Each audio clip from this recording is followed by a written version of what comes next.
chapter 17, we left Paul by himself in Athens, which is never a good idea. And so he's kind of, he usually has his crew with him, but he's left Silas and Timothy. They're taking care of things in Philippi and Berea. And then so Paul waits for them in Athens. And so that's where we pick up with verse 16. And it's clear that from Paul's kind of experience there, that again, as we saw, as Paul kind of moved into Europe, Paul is going into new territory for him. He is, he has, again, someone who's born and raised in Tarsus. He seemed more familiar with the territory around Lydia and Derbe and some of those other towns that are kind of around that part of Turkey. But now he really is in new territory, and he finds something shocking. So let's find out what this Jewish boy from Tarsus discovers when he goes to Athens. And again, because so Athens, I would say that Athens, like in this period of history, Athens was a lot like Paris was, in the sense of it was a renowned cultural capital, but not a military one, right? In a sense, it was.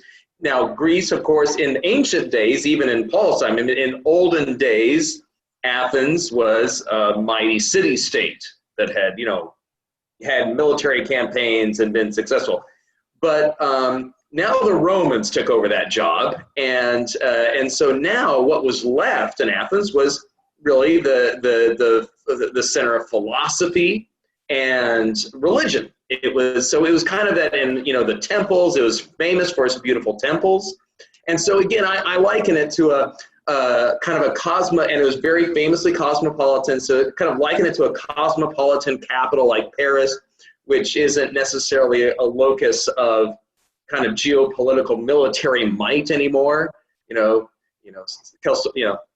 dommage. So sorry to the French, but it is what it is. But they certainly enjoy and have a very high opinion of their own cultivated philosophical taste. So Paul winds up in this city, and in verse 16, and this is what he finds. While Paul was waiting for them in Athens, he was deeply distressed. And so the NRSV it puts that politely. It's the Greek is he was outraged.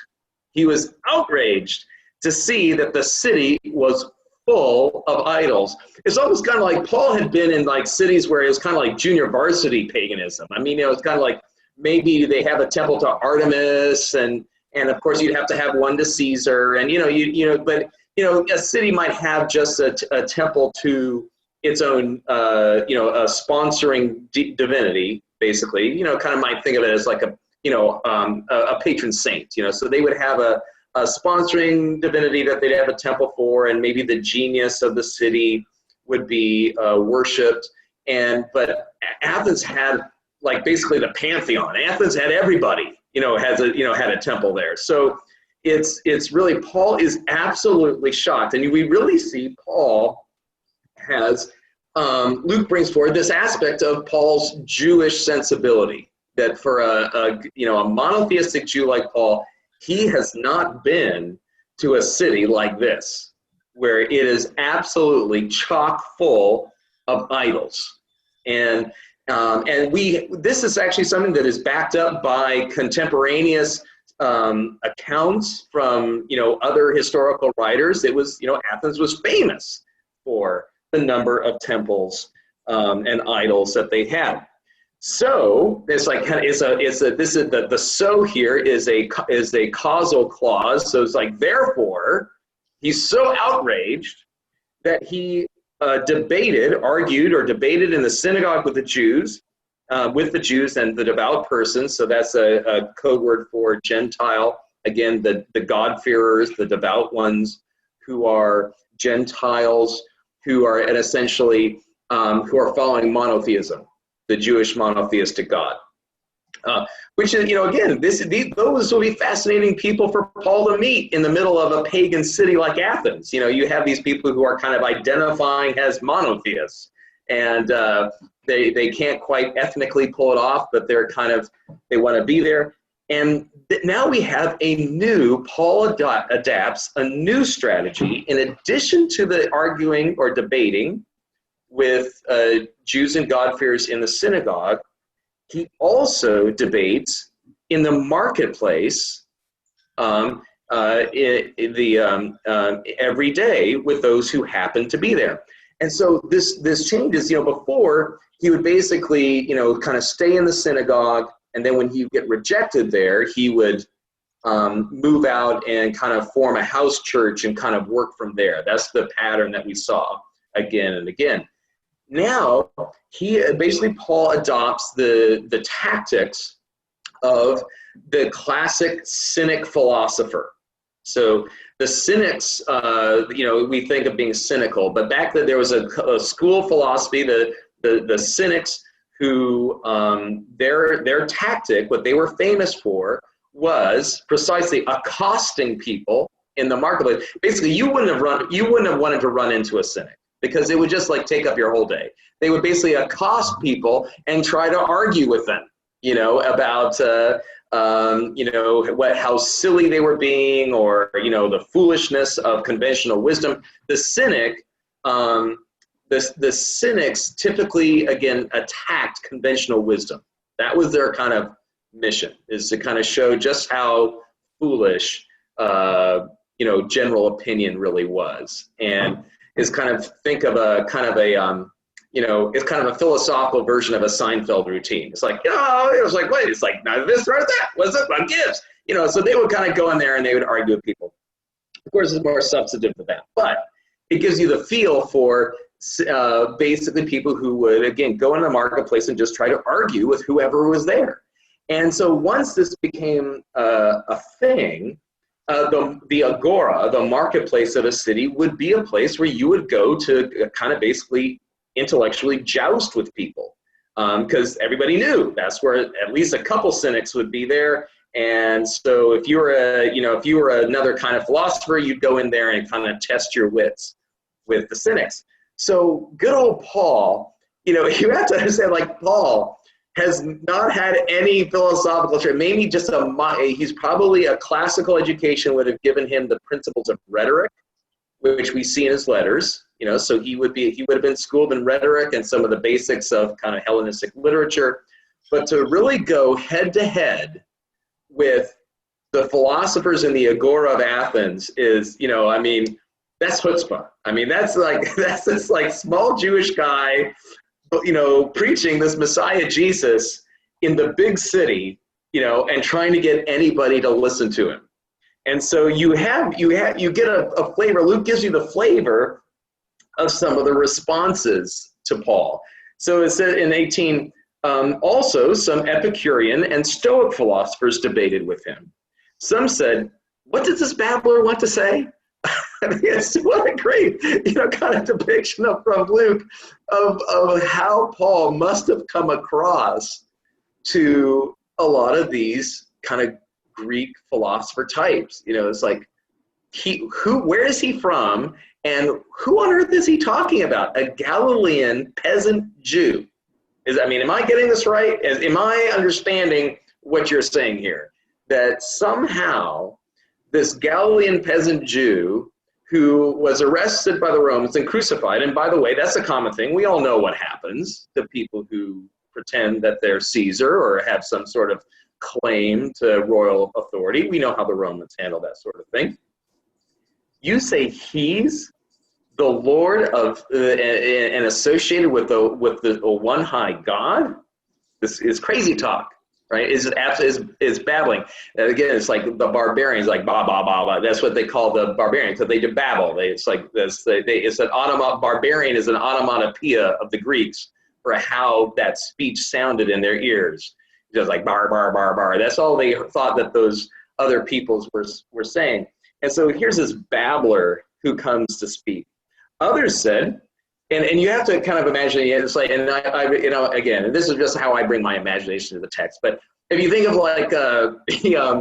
the man from, if you've ever seen the movie Monty Python's The Life of Brian, And, kind of the cultured listener to Jesus's, Sermon on the Mount is like, oh, of course he doesn't mean it literally. Dairy refers to all manufacturers of all dairy products, And so you have to imagine that someone like that saying, he seems to be a proclaimer of foreign divinities. So it's kind of like he seems to be talking about this foreign god, right? Now, again, they're trying to put Paul, in a sense, the most sympathetic hearing that Paul gets is that they're trying to put Paul into their own frames of meaning. It's like, okay, we have lots of gods around here. There are lots of temples and idols. And so we have somebody coming here preaching a foreign divinity. Okay, well, let's figure that out. So they took him and brought him to the Areopagus or Areopagus and asked him, may we know what this new teaching is that you are presenting? It sounds rather strange to us, so we would like to know what it means. And here Luke presents these questioners in the Areopagus has the model of polite inquiry, right? So in a sense, they're saying, please, Paul, tell us more. And you can hear in these Gentiles, these Greco-Roman philosophers in the Areopagus, what would this be in like the equivalent? It'd be like the academy in Paris. He's been pulled into the academy, and they're like, so what is it that you are talking about? Explain it to us. And in some ways, it's just like the invitation. It's kind of like the Gentile mirror image of the invitation of the leaders of the synagogues of Paul to, brothers, if you have something to make comment here on the prophets, please give the brothers a word. And so you have Jews who invite Paul to speak, and now the Gentile world. And again, Luke is giving you a set piece here. And so in a sense, what we have here is Luke presenting the Gentile world, asking Paul, tell us more. And so Paul, of course, is not going to, Paul is going to rise, certainly will rise to that challenge. And so, and then Luke gives kind of a local color statement.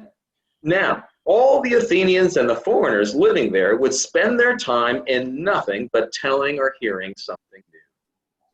Sounds like a cosmopolitan city to me. It's like they're all, it's a crossroads of empire. It's and so of course they have those and then I think we have an echo of Paul's experience there in his second letter to Timothy in chapter 4 verse 3, where he talks about people who have itching ears wanting to argue about dogma and teachings. It's like, and avoid those people with itching ears. It's like those Athenians I ran into. It's like all they do is just talk. So then in verse 22, this is where the lectionary picks up. So this gets read in the lectionary in the Easter season, and with Paul standing up. And again, you see this pattern. You by now you've noticed the pattern of how the lectionary appropriates Acts of the Apostles. The lectionary basically uses the speeches. So Peter's speeches, Paul's speeches, and instead of the narratives. And again, I wish they would put in more narrative. But anyway, the services are long enough as they are. So Paul stood up in front of the Areopagus and said, Athenians, I see how extremely religious you are in every way. Whereas I went through the city and looked carefully at the objects of your worship, I found among them an altar with a description to an unknown God. So as I said, Paul was certainly, by every indication, it seems that Paul received a classical education in the Greco-Roman model, as well as being trained as a Pharisee. And so this is a classic rhetorical device. You start out by flattering the audience, right? So, Athenians, I see how deeply religious you all are. The word religious is the Latin word that translates this is how superstitio you are, which is where we get the word superstitious. But how, and that's the edge that Paul is going to take this on. So what therefore you worship as unknown, this I proclaim to you. And so he goes on with a a speech, which again, it comes up in the lectionary, so I won't spend a whole bunch of time on it. But essentially, what Paul's going to do is give the most generous construction possible to pagan religion as a quest to find the creator. And that, in a sense that, and which again is, it's a classic rhetorical strategy. What do you do when you're trying to, persuade someone? You find common ground. And so he spends the next paragraph or so finding common ground and quoting their own poets and philosophers to them. So he throws in some quotes from some Greek philosophers in verse 28. For in him we live and move and have our being, which is a phrase which found its way into one of the collects of the prayer book, right? And has even some of your own poets have said, for we too are his offspring. So again, Luke is showing how Paul, as the exemplar apostle, uses the materials of classic Hellenism to reach Hellenists for Jesus. Right? In a sense, he uses what's called, and so basically, this is like this is like yours truly using movies and TV. So that's like I just use whatever you all watch, right? It's like Dallasites. I notice how very, into television you are and how binge-worthy you find Netflix. And so let me tell you about what you're looking for. So again, he uses what's available in Hellenistic culture to build the bridge. And so then in verse 30, kind of coming in for, at the end of what's in the lectionary ends with verse 31, with the end of the speech. So in these two verses, what we're given here is, again, yet another Lucan summary of the early Christian message. This is kind of a 2-verse summary of what Paul's message to Gentile pagan audience would have been. So it's, while God has overlooked the times of human ignorance, now he commands all people everywhere to repent, because he has fixed a day on which he will have the world judged in righteousness by a man whom he has appointed. And of this he has given assurance to all by raising him from the dead. And this passage right here is basically is a condensed form of the first chapter of Romans, where that they sought the Creator in when kind of Paul's hammering on the pagans. And he says, they sought the Creator through images of nature and by worshiping, creeping things and winged birds and all that stuff. But, and so, kind of God allowed that to happen for a while, but now that has to come to an end. And all those things need to be put aside, and because God has revealed himself in Jesus by raising him from the dead. So that's where the lectionary ends. And then what you have in verses 32 forward through the last verse of the chapter is Luke really gives you, in a sense, what would be a prototypical Gentile reaction to this message.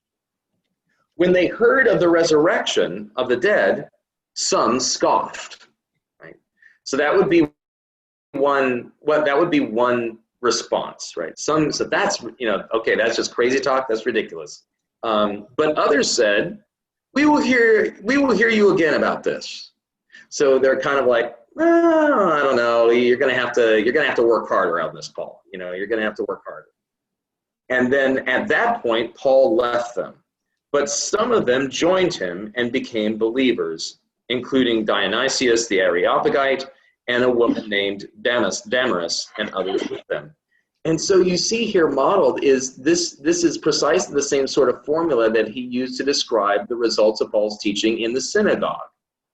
So again, this is, in a sense, Luke is not anti-Semitic, right? So because when you look at how does he picture Gentiles responding to Paul's message? Well, some scoff and reject the message. Others are kind of fence sitters, and others join the church, which is exactly how he described what happened in the synagogue, right? Some of the synagogue believe, others he doesn't talk about, kind of a middle group very much, but others, kind of get angry and reject it. And so he kind of, Luke makes clear that Gentiles can turn away from this message too. It's not just Jews who turn away from the message of Jesus. Gentiles are perfectly capable of rejecting Paul's message. But I wanted the idea of how the resurrection of the dead, what Luke gives us an insight into here, is how the resurrection of the dead truly was a unique part of the Christian proclamation that did jar Greco-Roman sensibility. It didn't necessarily offend Pharisaical Jews, right? Because the Pharisees believed in the resurrection. Right? They just didn't believe it happened to Jesus. But they did believe it would happen, and was, it was on its way very, very soon. In the Greco-Roman world, for those of you who kind of know, kind of are familiar with classical literature, attempts to raise the dead never go well. Right? If you think about all the stories about people trying to go to the underworld to go get somebody, it doesn't work. Right? Either it ends disastrously, or it's temporary and then they get pulled back. The Greeks and the Romans with them, their attitude is, you don't come back from that place. There ain't any coming back. You go down to the underworld, and that is the end. And their view, by the way, of the underworld was that it was not a happy place.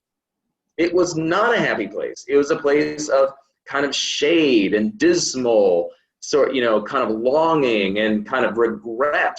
And that's where you kind of, the underworld's where you go and meet your regrets. And if you think about, again, the Odyssey and, kind of going back and meeting Achilles, it's like you would have thought Achilles, the great hero. But basically the message is, pardon my French, but it sucks to be dead. It's horrible. That was their attitude. Yes, you need to make your mark while you're alive. It's about seeking glory while you're alive, because once you're dead, you're in a very, very unhappy place. And so the mourning rituals, for example, of the pagan world were very intense, very physical disfigurement. Now Jews would throw dust on their head, right? But in Greco-Roman mourning rites, people would tear out hair, they would lacerate themselves, because where their loved one had gone was not a better place. They didn't believe in a better place. There was no better place. That whole part of American popular religion is a product of a kind of a echo of Christianity. It's not an echo of paganism, because pagans don't have that to offer. Right? That was just not anywhere in the pagan worldview. So the resurrection of the dead, the idea that not only is Jesus raised from the dead, after really being, it's like the Romans killed him dead. That's one thing that the Gospels make clear. They killed him dead. They're very effective at it, and it's horrible, right? And so there's no resuscitation possible. The Gospels make absolutely clear he is well and truly dead. And you just don't come back from that in the Greco-Roman world. So the resurrection of the dead was truly something that, number one, was very strange in pagan ears. Even in the ears of the philosophical types who, again, the Stoics and the Epicureans, they would have been, in a sense, their attitude towards the pagan shrines and the idols were, of course, we don't believe any of that exists. Zeus, please, fables, old wives' tales. But they thought that, in a sense, everybody agreed, even the educated kind of elite agreed that that sort of religiosity was absolutely imperative for the common people. In a sense, they recognized idol worship as a useful social tool, to keep the polis together, to keep the citizens kind of united in one object. And so for Christians to come along and say that not only are these things not real, but they're actually demonic. They are the daemonia, that they are evil, was, again, very shocking.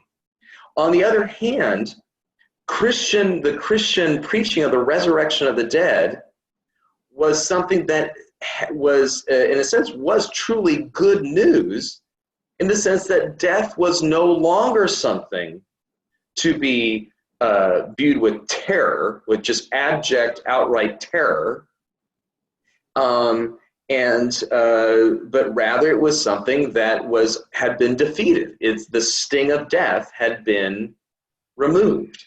The power of death had been neutralized. So death was still a reality in the human experience, but its finality had been ended.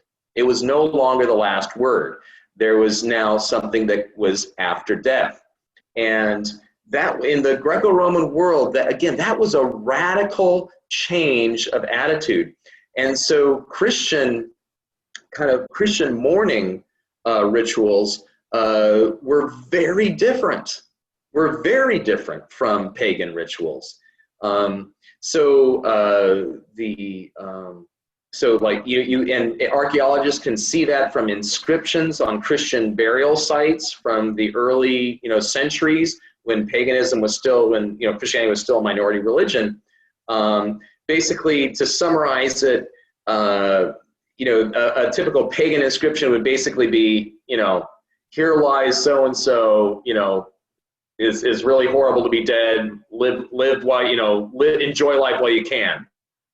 That would be a classical, kind of pagan inscription. Whereas the classic kind of Christian inscription would be something along the lines of, rise again, brother, or, essentially it was all like, basically, we'll see each other again.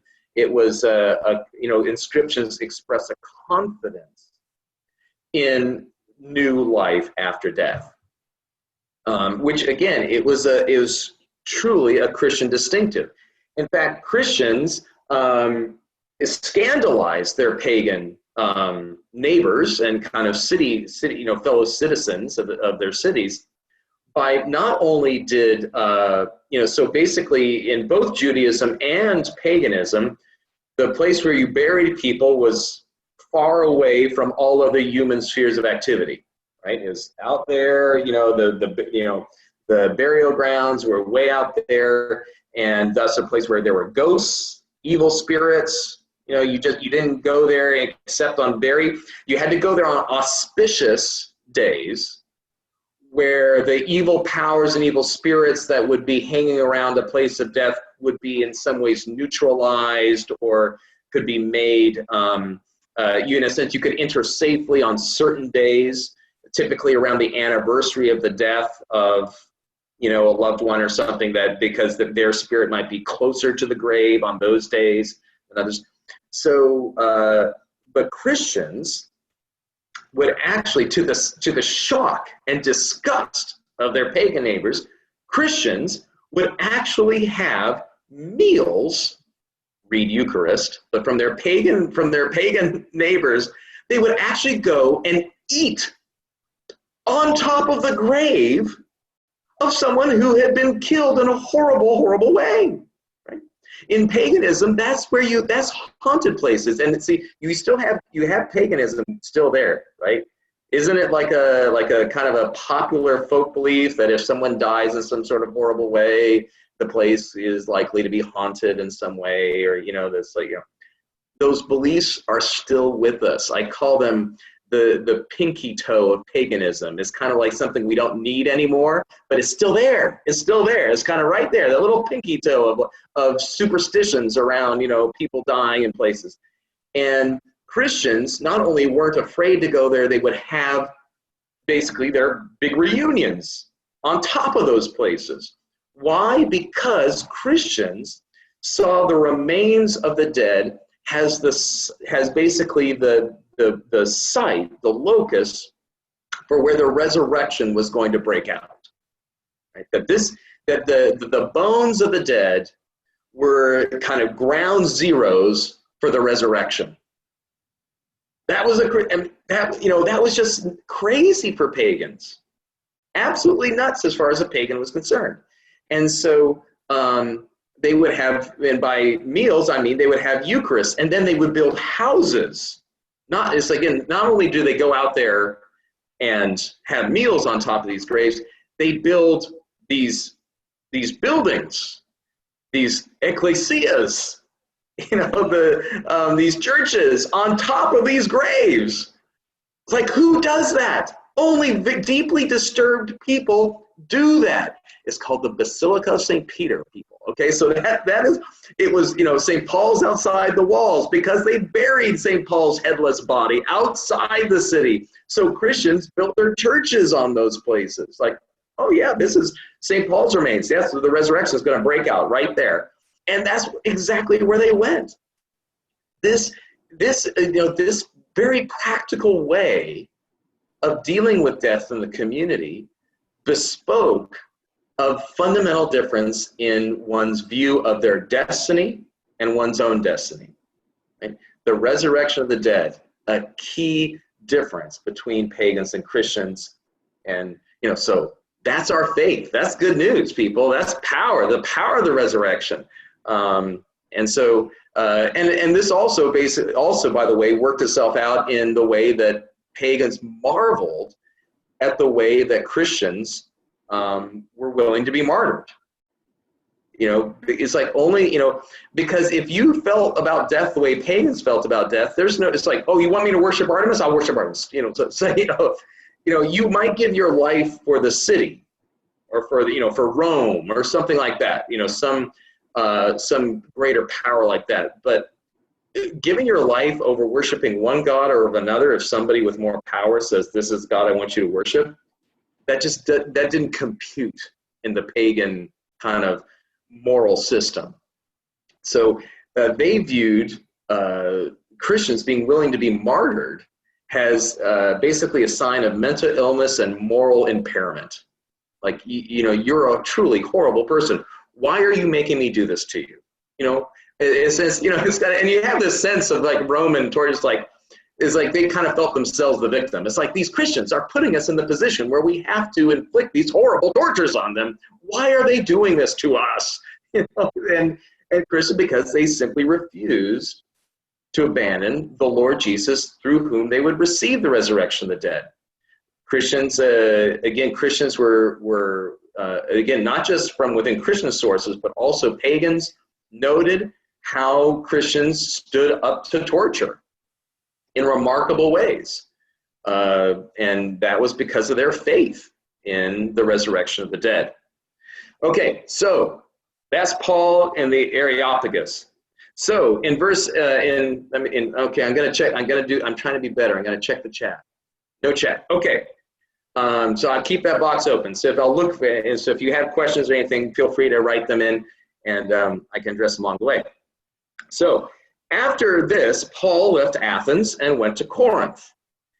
Now that should be a city that we should be familiar with. Corinth, yes, the letters to the Corinthians. So here it is. Here we get to see Paul found this church, which you would never know if you had perfect attendance on Sundays.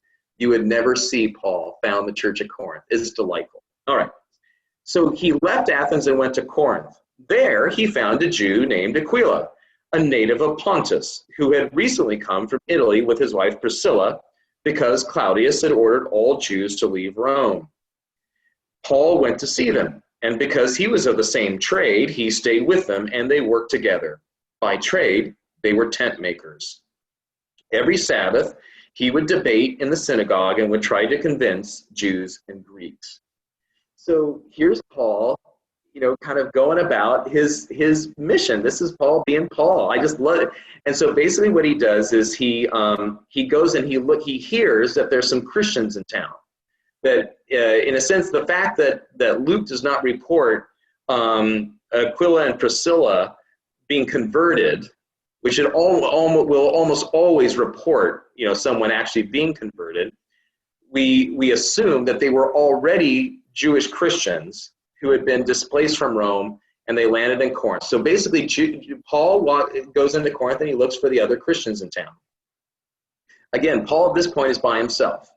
And so he finds these two, and essentially they form a tiny little house church and work in kind of commune, where they are all working at tent making, which is tent making was a Greek word for kind of broadly basically leather working. They were called tent makers, but it was basically all sorts of leather work. And then every Sabbath he goes to the synagogue, and so kind of Paul is this is where we get the word tent maker ministries, where clergy will have a kind of a full-time day job, and then pastor their parishes on the weekends. Frankly, this is the model for most American Christianity, is tiny little churches with pastors who are working as whatever, and then preaching on the weekends, and all those little churches and storefronts that you drive through small towns in Texas or in South Dallas or other places. That's the model, right? Is that's how a pastor sustains himself. Okay, so Jennifer asked, so how long after he visited Corinth did he write the letter to them? So we think it would have been after, and he's still in Ephesus. So basically by the end of this chapter, which takes Paul to Ephesus, he hears about problems and writes back to Corinth. So from what we can tell from the Corinthian letters is that they're pretty fresh. I mean, in the sense that you get the sense from Paul's frustration that it's like, I leave you people, I leave you for how long? How long have I been gone? And this is what happens. Can I not leave you alone for a month?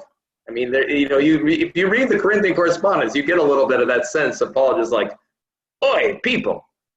So they form this little house church, and essentially in some of the manuscripts of Acts, it says that in verse 4, every Sabbath he would debate in the synagogue and would try to convince Jews and Greeks by inserting the name of the Lord Jesus. It gets dropped in some manuscripts, and we say, what's that about? But what we think that suggests, that some of those manuscripts are suggesting, is that the way that Paul debated in the synagogue was to insert the name of the Lord Jesus into the reading of the scriptures. And what we think they meant by that is that wherever the word Lord, Kyrios, appeared, Paul would, as he's reading like the prophet Isaiah or something like that, Paul would say Kyrios Jesu. Right? Basically it's that the God in the Old Testament has been made flesh and been revealed in Jesus, the Lord, Jesus God, right? And so basically Paul would go in and insert the name Jesus into those passages in the Old Testament that were particularly messianic. And that was his way of saying, well, let me show you this passage, and let me show you this passage. And so basically you can just put Jesus' name right in here, and it makes sense, right? Especially you can think of the suffering servant passages, the passages that talk about, the third day and all that stuff. So we think that this kind of, those manuscripts are kind of actually shedding light on Paul's kind of technique. Has he debated? Because I mean, if you're like I have, if you ask those, inquiring minds want to know, when he debated, what would he say? How did he do this? And it would be the painstaking process of going through and inserting Jesus into the text of the Old Testament in order to show how he fulfills those passages in a deeper and more satisfactory way than they could have thought possible. Mary asked, so how many languages was he speaking? Was there common language? Yes. So it is basically Koine Greek, common Greek. So Koine is Greek for common. Koine Greek is basically essentially what we have in worldwide English was Koine Greek, right? So that in a sense in Africa, in Kenya, everybody learns English in school from whatever tribe. So you have your tribal language, but everybody speaks English so they can speak to people in other tribes. And since English is the universal language in a country like Kenya or Uganda or Tanzania, precisely because it forms a common ground across tribal differences. And that's exactly how Koine Greek functioned in Paul's world. So he could go to just about anywhere and speak Koine Greek to them. We say Koine Greek because it's different. It's a little bit different from classical Greek. That if you learn Greek to read Plato, it's a little bit different. In the same way that if we listen to Shakespeare, we have to really listen hard, right? And it's even better to read it. Like if you can read it, even then it's a little bit hard to follow sometimes because how languages change. And so classical Greek would be to Koine Greek in the same way that kind of classical English would be to kind of colloquial English, especially if you go to other parts of the world where English is used as that common tongue.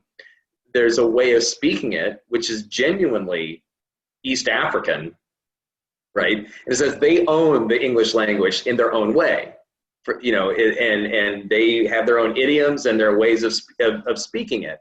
Which who's to say that that's more right or wrong than ours, right? In a sense, so we could be the Greeks who sounds like there are proper ways to speak Greek, but hey, the rest of the world didn't care. It was the language, it was the lingua franca of that world. So that's how Paul would reach out to all those different ethnic groups that he would find in a place like Corinth. So then, verse 5, Silas and Timothy finally catch up with him. This gives you a sense of just how difficult travel in the ancient world was. I mean, Paul has already been in Athens for a little while. He's made his way to Corinth. He's had time to start a house church. And finally, Silas and Timothy have found him in Corinth, and they arrived from Macedonia. Paul was occupied with proclaiming the word. And this word for occupied means that what we see here is that Paul, by the time that Silas and Timothy arrive, Paul is now occupied, basically has an occupation. So when Paul first gets there, he has to kind of help make ends meet by working his trade with Aquila and Priscilla. But by the time Silas and Timothy get there, in a sense, he's now able to be a pastor full-time, which tells us that there's now actually a much more substantial house church in Corinth. That is to say, Paul has been very successful so far in his missionary work in Corinth. And so he was testifying to the Jews that the Messiah was Jesus. When they opposed and reviled him in protest, he shook the dust from his clothes and said to them, "Your blood be on your own heads. I am innocent. From now on, I will go to the Gentiles." So in this passage here, in this kind of malediction that Paul utters in the synagogue, you hear a reference to the prophet Ezekiel. Actually, we read it a week ago Sunday. It's the passage where it says, "Now Ezekiel, if you go and you tell them and you warn them about their sins and they don't listen, you will have saved your own life. But if you fail to tell them what I told you to tell them, then you're going down with them." Right? And so that's what the Lord tells Ezekiel. So basically, Paul is saying, hey, I'm like Ezekiel. I've tried to tell you. I've fulfilled my duty. I've done the best I can. And now it's on you, people. Right? It's like, so I'm out of here. I am going to the Gentiles. But again, we have to understand that this is only going to be true locally. Because, when he goes to Ephesus, he's going to go where? Right to the synagogue again. So again, this is not, this can't be taken out of context and then be used to say that this portrays a fundamental rejection of the Jews in toto, right? This is not a rejection of Jews per se. It's basically the Jewish synagogue in Corinth basically has run him out on a rail, and he's like, fine, I won't come back. I'm going to go concentrate on the pagans in Corinth now. And this is the pattern that he's practiced in every single city he's gone to. So then he left the synagogue and went to the house of a man named Titius or Titus Justus, which is, is this the Titus of the letter to Titus? We don't know for sure, but boy, we are fascinated by the possibility. It goes to Titus Justus, a worshiper of God, therefore a pagan. So that what that means is being a worshiper of God means he's one of the pagan monotheists that's in the synagogue, which, as we've seen already, is the key constituency, the key demographic where Paul has his greatest success, is basically kind of pulling off the pagan, the Gentile God-fearers, worshipers of Israel's God. His house was next door to the synagogue. So basically, Paul starts a second synagogue of Corinth right next door. And, I just love that. It's like they move right next door, and they open a house church in Titus's house right next door to the synagogue. It's like, hey, you can't kick me out of here. And not only that, but Crispus, the official of the synagogue, became a believer in the Lord. Talk about a key convert, right? That the official, the president of the synagogue, who's Crispus, becomes a believer along with his whole household. I mean, that's a huge coup for Paul. I mean, that's huge. And many of the Corinthians who heard Paul became believers and were baptized. One night, the Lord said to Paul in a vision, "Do not be afraid, but speak and do not be silent, for I am with you, and no one will lay a hand on you to harm you, for there are many in this city who are my people." And the people are my laos. That's where we get the word laity from. They are my laos. They're the people of God. So in a sense, what the Lord says, the risen Jesus basically meets Paul in Corinth again and tells him in this vision, basically, you can stay put here, Paul. Corinth is going to be your place. So just don't worry about it. Stay put right here in Corinth. Speak boldly. I am with you, and no one's going to hurt you. And again, in this passage, we really do have these parts of the Acts of the Apostles that are backed up by the Corinthian correspondence. So if in 1 Corinthians, in verse 13, chapter 1, verse 13, Paul says, has Christ been divided? Was Paul crucified for you, or were you baptized in the name of Paul? I thank God that I baptized none of you except Crispus, check, right there, Crispus and Gaius, so that no one can say that you are baptized in my name. And then he goes in verse 16 of Corinthians, and he makes a parenthetical comment. I did baptize also the household of Stephanas. Beyond that, I don't know if I baptized anybody else.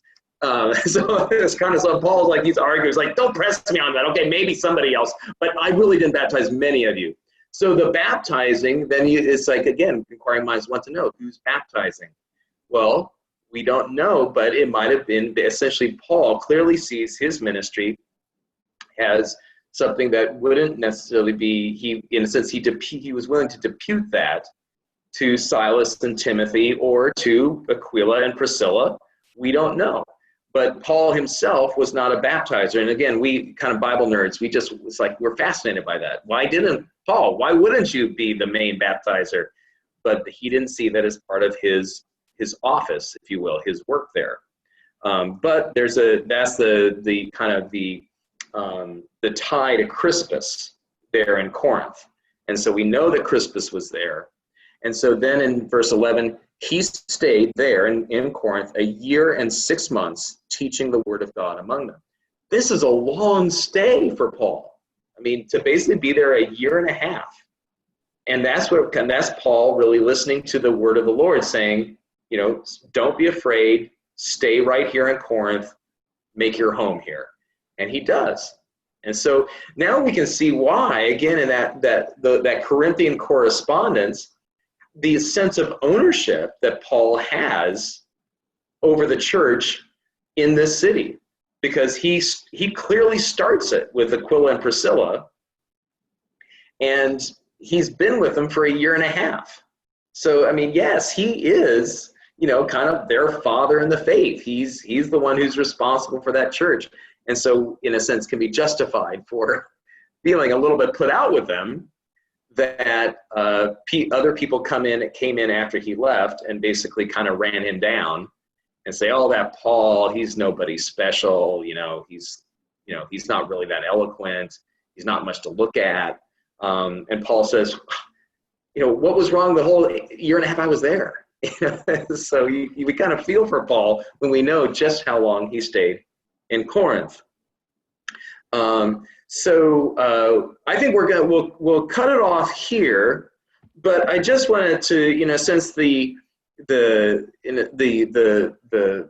kind of the spiritual dynamic of where Paul is, in a sense, is that this vision that Paul receives from the Lord, and the Lord basically, it says to him, "Don't be afraid. I am with you."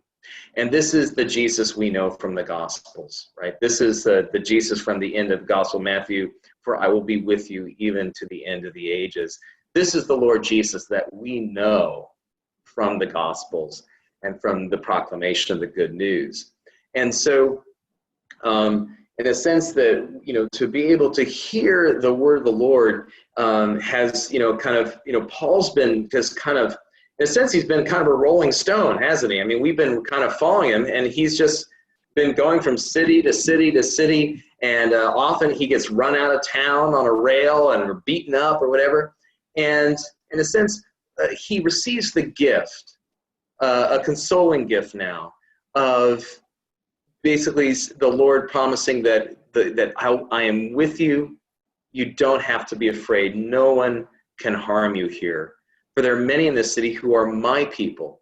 And so, in a sense, when we come together in community, right? When we come together as the Laos to Theou, the people of God, right?